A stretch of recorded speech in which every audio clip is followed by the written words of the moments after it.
don't open a lot of boxes because as an investor, boxes are generally not a good thing to open from an investment standpoint. Most of the time when you open a box, the cards that come out of the box are often less valuable than the box itself. So while I don't do it for investment, I do it for fun. And I've opened up a bunch of boxes with my son. My best hit was a Zion black vinyl gold card that I pulled out of Panini Draft Picks this year, right? It was the first major set that came out with Zion in it. Oh my gosh, that is number to 5. We just hit a Zion Gold Crusade. Got it graded as a PSA 10, just came back as a PSA 10, so super excited to have that one. Now we are talking our second box in. Oh my gosh, that is a beautiful card. This really started for me in 1986, 1987. And then it kind of grew 88, 89. And I remember Upper Deck when that came out. And then of course you had the Griffey cards and all that. Like that was like iconic. And I could hardly afford the Upper Deck cards on my allowance.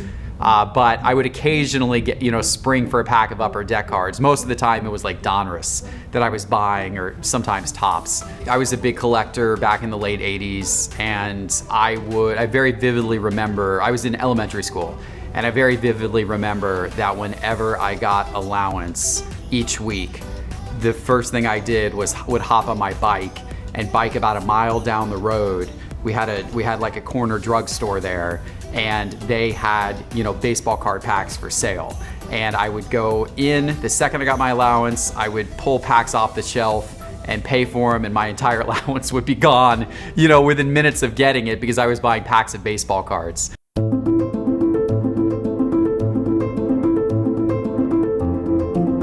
We opened up a select basketball as a group recently, and I gave the packs out to the team. Oh, nice. Number to 99. There you go. It's That's a a white number to 99. Yeah, I started Sports Card Investor a couple of years ago because I was getting into sports cards as a collector and as an investor. I had gotten turned back onto it, and that really happened because my son one day came home with some football cards that my mom, his grandmother, had bought him.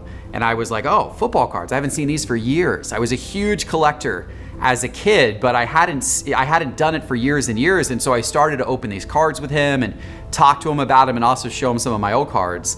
And I got hooked again. Hello, and welcome to the first episode of Sports Card Investor. This is going to be a fun journey, and I am happy to have you along for the ride. My name is Geoff. I started Sports Card Investor because I was actually frustrated with the lack of content about looking at sports cards from an investment standpoint and a dollars and cents standpoint.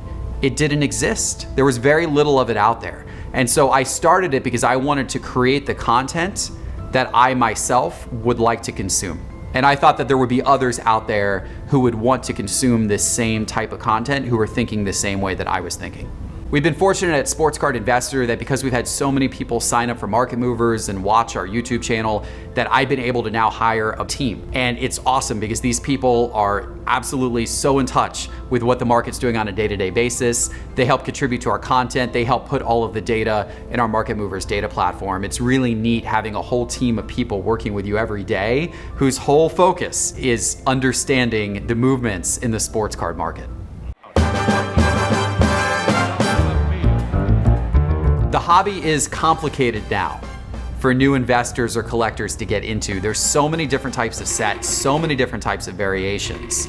It's hard to know what are the key cards you want to go after. And then you got things like grading, and there's a lot of things to factor in. So for a new investor or collector, I think the best way for them to make profit quickly is to narrow their focus on just the sport that they know the most about, maybe just the players they track the most closely, and then also just pick whatever the primary set or couple of sets are and what the primary variation or couple of variations are of those sets. Narrow your focus in. That's going to be the way that a new investor or collector actually has the opportunity to make money more quickly and not get burned. But everyone's apt to make mistakes every now and again. It's just a fact of life. You're going to make some bad investment decisions when you start buying sports cards for the first time, but it's really all about educating yourself and all about trying it out, and you'll learn real quick. and find those opportunities where you can make profit. As a sports card investor, you've really got to keep your eye on the market each day. And that's why we built Market Movers, to make it really easy for people to go in and understand what the sports card market is doing each day. We've even added features like price alerts. Market Movers will actually send you an email and let you know how cards have changed in value over the last 24 hours. If you're looking for long-term investments, vintage is safer because the players are proven. The players have, obviously they've already retired and they're in the Hall of Fame, right? So there's very little that could happen to that person that would cause their cards to just all of a sudden, start to go down significantly. So it's a safer investment.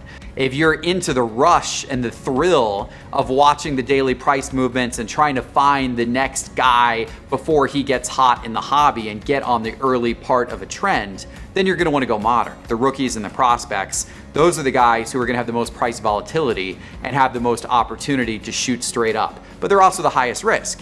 So it all depends what your risk profile is and what you're in it for. If you're looking for more short-term flipping, if you're willing to take a higher risk, then go modern and go with the younger players. If you're in it more for long-term investing and you fancy yourself to kind of be a collector of high-end things, then go vintage. Or go for the established players, like your Tom Brady's and your LeBrons, who doesn't really matter what happens with their career from here on out, they're already considered one of the greatest of all time. So some of my favorite cards from my personal collection, you got to start with the Jordan rookie, the 86 Fleer. This is a BGS 9.5 with 3 9.5s and a 10 subgrade.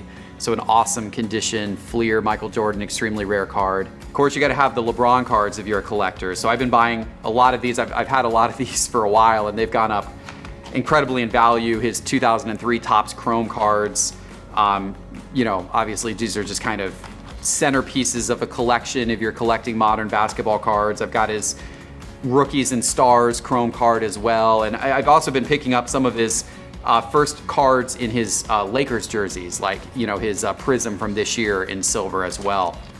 I have a huge Trae Young collection.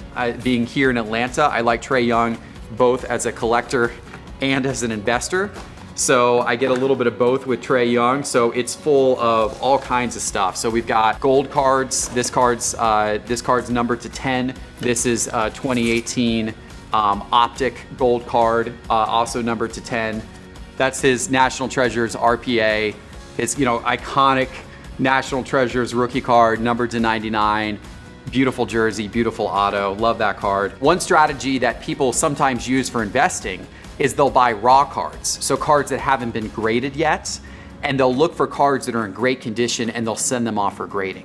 And if those cards come back gem mint, then the value of those cards are likely 3 or 4 times what you paid for the card originally. It can be tricky though, because if you're buying the card on the internet, it's hard to sometimes understand if there's surface scratches or something like that. The best thing you can do is look for cards that have very detailed photos and really study the card, make sure the centering is really good, make sure the corners are crisp, make sure the edges are crisp, and hopefully it has no type of surface defect, because those are the things that the graders are gonna look for.